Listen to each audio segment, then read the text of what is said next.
But in this case, what you're seeing is you're seeing his good mechanic match up to the pitch speed pretty well. And when those two things match up, we get a good result. When they don't, however, we get a number that's down in the 50s or even lower than that. And the reason being, the body mechanic tends to change in order to try to help him make up for that bad timing as far as the pitch timing was concerned. And that's why you see, in this case, that lead arm's extended. And in some of the other cases, it's not even close to that. If we go back to one of these other ones, you're going to see him with the lead arm bending because he realizes at some point that he's going to be late on this up and in pitch, and he starts to draw his hands in. He starts to do all kinds of different mechanical adjustments to try to make the timing of the pitch better. And so a lot of guys will look at that and they'll say, well, this kid's got some issues, regardless of what you think the right mechanic is. We're all going to look at this and we're going to immediately look at the physical side of it, when this has very little to do with the physical side of this player's swing. This is not the swing he intended. This is the swing that is the C swing that's based on the fact that he's dead beat on the inside part of the plate. But it has very little to do with mechanics. It has more to do with the fact that his timing's late. And his body is doing this in order to compensate for what's happening with the timing. So what most of us are going to do is we're going to tell this kid, okay, we got to work on those hands. You're a little slow there. So we got to either get your leverage better or, X, Y, and Z.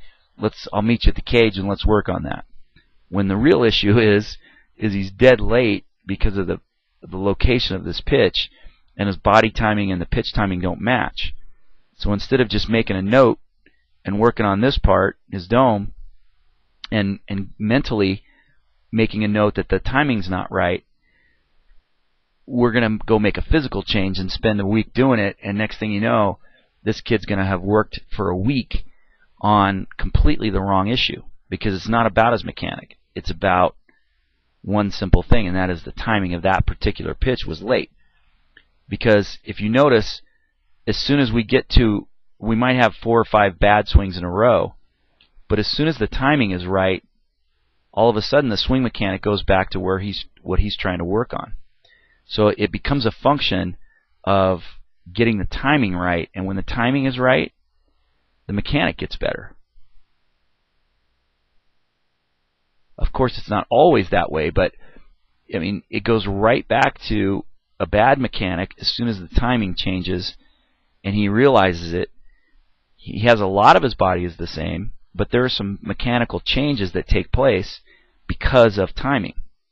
So instead of fixing the timing, which is what we really should be working on, the tendency is for us to fix the physical swing thing that's wrong and disregard the timing mistake.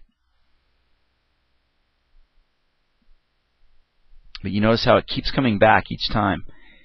We'll have a bad 2 or 3 swings, and then all of a sudden he'll come back to the mechanic that he has built in. But the key element that I want to make sure we understand is that we have body timing and pitch timing. And when the pitch timing is right, the body timing is better. The mechanic, all the mechanics that go with swinging are better.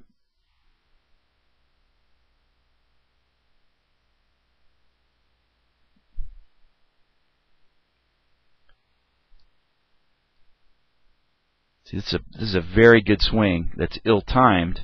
He's early, but the mechanic was great to start with, and then he makes an adjustment at the end. So instead of saying, oh, he's out on his front foot and that's a terrible mechanic, let's go work on that, try to stay back better, I'm going to just make the mental note that he's early and that he's made a pretty good move. Because if you take this swing and you superimpose it on top of his very best swing, right up until this moment, we're in great shape. It's just once he realizes that he's early, his butt goes out a little bit and he reaches and overextends and gets a little too far out over his front foot. But that's not the issue.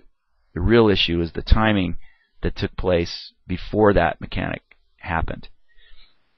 Most people are upset with themselves, but their body is really doing them a huge favor, because when it realizes that you're off time, it does everything in its power to get the fat part of the bat as close to that moment of impact as it possibly can. So the body, even though it's not perfect from most people's perspective, it's doing the best it can to help the bad timing that just took place.